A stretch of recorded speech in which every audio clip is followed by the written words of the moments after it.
அனைத்து தமிழ் உள்ளங்களுக்கும் அன்பான வணக்கம். நிகழும் ஸ்ரீ மங்களகரமான குரோதி வருடம் பங்குனி மாதம் 18ஆம் தேதி 1/1/2025 செவ்வாய்க்கிழமை வளர்பிறை திதியை பரணி நட்சத்திரம் கார்த்திகை விரதம் சதுர்த்தி விரதம் கூடிய நல்ல நாளில் இந்த 2025ஆம் ஆண்டின் 4வது மாதமான ஏப்ரல் மாதம் பிறக்கின்றது. மாத தொடக்கத்தில் சூரியன் மீனராசியில் சஞ்சரிக்கின்றார். ஏப்ரல் 15ஆம் தேதி சூரியன் மேஷ ராசியில் உச்சமடைகிறார். சனி பகவான் இந்த ஏப்ரல் மாத தொடக்கத்தில் மீனராசியில் சஞ்சரிப்பார். இதன் காரணமாக மேஷ ராசிக்கு ஏழை சனி ஆரம்பமாகின்றது. மகர ராசிக்கு ஏழை சனி முடிவடைகின்றது. மீன ராசிக்கு ஜென்ம சனி, கும்ப ராசிக்கு பாத சனி, சிம்ம ராசிக்கு அஷ்டம சனி ஆரம்பிக்கின்றது. கடக ராசிக்கு அஷ்டம சனி முடிவடைகின்றது.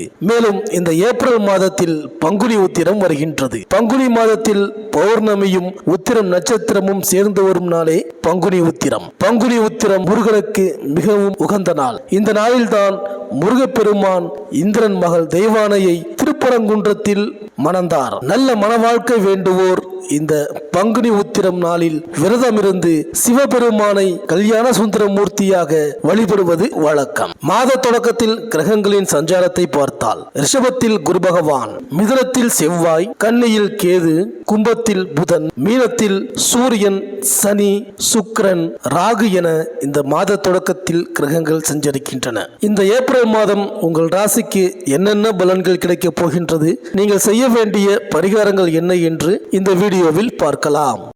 திட்டமிட்டு செயலாற்றும் கன்னிராசி அன்பர்களே, இந்த ஏப்ரல் மாத கிரக நிலைகளை ஆராய்ந்து பார்க்கும் பொழுது மாத தொடக்கத்தில் மீன ராசியில் சனி பகவான் சஞ்சரிக்கின்றார்.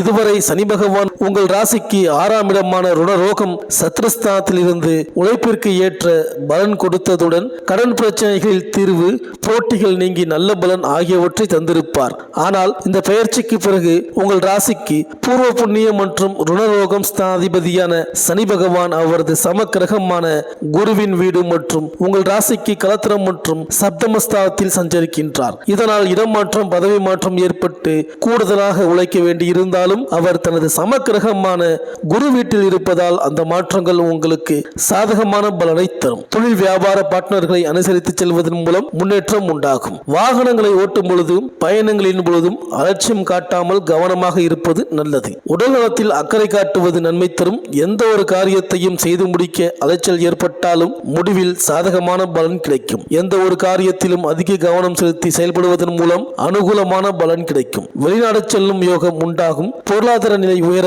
நீங்கள் எடுக்கும் முயற்சி நன்மை தருவதாக இருக்கும். வாழ்க்கை துணையின் ஆரோக்கியத்தில் கவனம் செலுத்துவது நல்லது.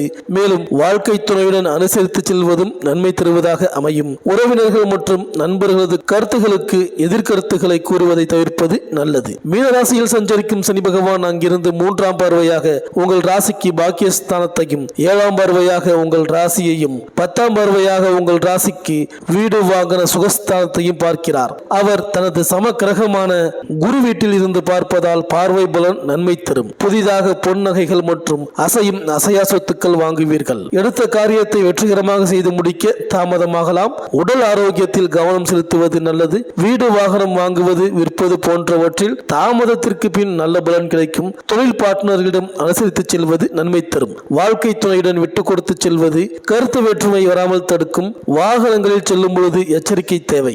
இரவு நேர பயணங்களில் செல்லும் பொழுது மிகுந்த கவனம் தேவை. உணவு விஷயத்தில் கட்டுப்பாடுடன் இருப்பது ஆரோக்கியத்தை தரும். குடும்பத்தில் இருப்பவர்களின் தேவையை கவனிக்க வேண்டி வரும். உறவினர்கள், நண்பர்களிடம் கவனமாக பேசுவது நல்லது. கணவன் மனைவி இடையே ஒற்றுமை உண்டாக அனுசரித்து செல்வது நன்மை தரும். பொருளாதாரம் மேம்பட கூடுதலாக முயற்சி மேற்கொள்ள வேண்டும். வழக்கத்தை விட கூடுதலான செலவுகள் ஏற்பட்டாலும் அதை சமாளிக்கும் விதத்தில் பணவரத்து கிடைக்கும். வங்கி கடன் கிடைப்பதில் தாமதம் ஏற்பட்டாலும் தக்க தருணத்தில் கிடைக்கும். அடுத்தவர்களுக்கு பணம் தொடர்பான ஜாமீன் கையெழுத்துக்களை போடுவதை தவிர்ப்பது நன்மை தரும். புதிய தொழில் வியாபாரம் தொடங்க நீங்கள் எடுக்கும் முயற்சிகளில் நல்ல பலன் கிடைக்கும்.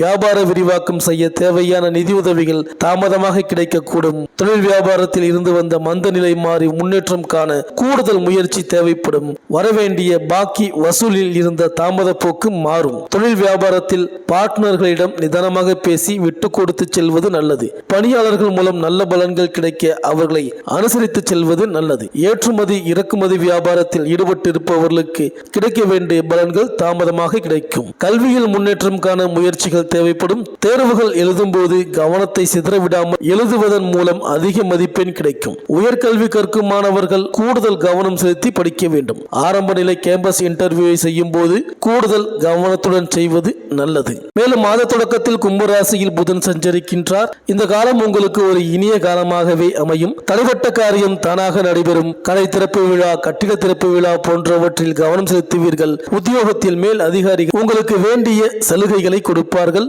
ஒரு சிலருக்கு ஊதிய உயர்வுடன் கூடிய இடமாற்றம் ஏற்படலாம். ஆகார கட்டுப்பாட்டின் மூலம் ஆரோக்கியம் சீராகும். வாங்கிய கடனை கொடுத்து மகிழ வாய்ப்புகள் உருவாகும். புதிய உத்தியோகத்திற்கு முயற்சித்தவர்களுக்கு அது கைகூடும். மேலும் மாத தொடக்கத்தில் மீனராசியில் சுக்கிரன் வக்ரம் பெற்று சஞ்சரிக்கின்றார். அசுர குருவான சுக்கிரன் வக்ரம் பெறுவது ஒரு வழிக்கு நன்மைதான். இருந்தாலும் உங்கள் ராசிக்கு தனாதிபதியாகவும் பாக்கியாதிபதியாகவும் சுக்கிரன் விளங்குகின்றார். அவர் வக்ரம் பெறுவதால் தனவரவில் தடைகள் ஏற்படும். பிறருக்கு பொறுப்பு சொல்லி வாங்கி கொடுத்த தொகையில் பிரச்சனை ஏற்படும். ஒரு கடனை அடைக்க மற்றொரு கடன் வாங்கும் சூழ்நிலை உருவாகலாம். பணப்பற்றாக்குறையின் காரணமாக விலை உயர்ந்த பொருட்களை விற்க நேரிடும். வீடு மாற்றம், இடமாற்றம் ஏற்படுவதற்கான சூழ்நிலை உண்டு. ஏப்ரல் 7ஆம் தேதி செவ்வாய் கடகராசிக்கு செல்கிறார். அங்கு நீச்சம் பெறுகிறார். உங்கள் ராசிக்கு 3, 8 ஆகிடங்களுக்கு அதிபதியானவர் செவ்வாய். அவர் நீச்சம் பெறுவது நன்மைதான். ஏனென்றால் கெட்டவன் கெட்டிடில் கிட்டிடும் ராஜயோகம் என்பார்கள். அதற்கு ஏற்ப நல்ல காரியங்கள் பலவும் உங்கள் குடும்பத்தில் நடைபெறப் போகின்றது. குறிப்பாக இடம் பூமியால் ஏற்பட்ட பிரச்சனை மாறப்போகிறது. இல்லத்தில் ஒற்றுமை நிலவ போகின்றது. பஞ்சாயத்துக்கள் உங்களுக்கு சாதகமாக இருக்கும். உங்களுக்கு உடன் பிறந்தவர்கள் உங்கள் குணமறிந்து நடந்து கொள்ளப் போகின்றார்கள். தொழில் மற்றும் வியாபாரத்தில் கணிசமான தொகை உங்கள் கைக்கு வரும். மேலும் ஏப்ரல் 10ஆம் தேதி புதன் மீண்டும் மீனராசிக்கு செல்கிறார். அங்கு நீச்சம் பெற்று சூரியனோடும் சுக்கிரனோடும் இணைந்து சஞ்சரிக்கிறார். எனவே நல்ல மாற்றங்கள் வரப்போகின்றது. அதோடு இந்த புத ஆதித்ய யோகமும் புத சுக்கிர யோகமும் உங்களுக்கு செயல்பட போவதால் புனித பயணங்கள் அதிகரிக்கும். புகழ்மிக்க அவர்களின் சந்திப்பு கிடைக்கும். மங்கள நிகழ்ச்சிகள் மனையில் நடைபெறும். ஆரோக்கிய தொல்லை வந்து கொண்டுதான் இருக்கும். மருத்துவ செலவு அதிகரிக்கும். அரசியல் களத்தில் உள்ளவர்களுக்கு பொறுப்புகளில் மாற்றம் ஏற்படும். மாமன் மைத்துனர் வழியில் நடைபெறும் மங்கள நிகழ்ச்சிகளை முன்னின்று நடத்தி வைப்பீர்கள். பொதுநலவாதிகளுக்கு புதிய திருப்பங்கள் ஏற்படும். தொழில் மற்றும் வியாபாரம் செய்பவர்களுக்கு கேட்ட இடத்தில் தொகை கிடைக்கும். உத்தியோகத்தில் உள்ளவர்களுக்கு உயர் அதிகாரிகளின் ஆதரவு உண்டு. கலைஞர்களுக்கு வெற்றி வாய்ப்புகள் வீடு தேடி வரும். மாணவ மாணவிகளுக்கு தேர்வுகளில் நல்ல மதிப்பெண்கள் கிடைக்கும். பெண்களுக்கு குடும்பத்தில் ஒற்றுமை பலப்படும். வரவிற்கு ஏற்ற செலவு உண்டு. விநாயகர் வழிபாடு உங்களுக்கு வெற்றியை வழங்கும். சனிக்கிழமை அன்று நவக்கிரகத்தில் சனி பகவானுக்கு கருநீல நிற வஸ்திரம் சாற்றி நல்லெண்ணெய் தீபம் ஏற்றி வழிபடுங்கள். தடைகள் தாமதங்கள் நீங்கி காரிய அனுகூலம் உண்டாகும். இந்த வீடியோ உங்களுக்கு பிடிச்சிருந்தா லைக் பண்ணுங்க, உங்க ஃப்ரெண்ட்ஸ்களுக்கு ஷேர் பண்ணுங்க. நம்ம சேனலை தொடர்ந்து பார்க்க மறக்காம சப்ஸ்கிரைப் பண்ணுங்க. பக்கத்தில் இருக்கிற பெல் ஐக்கானை கிளிக் பண்ணிக்கிங்க. மீண்டும் அடுத்த வீடியோவில் சந்திப்போம். நன்றி, வணக்கம்.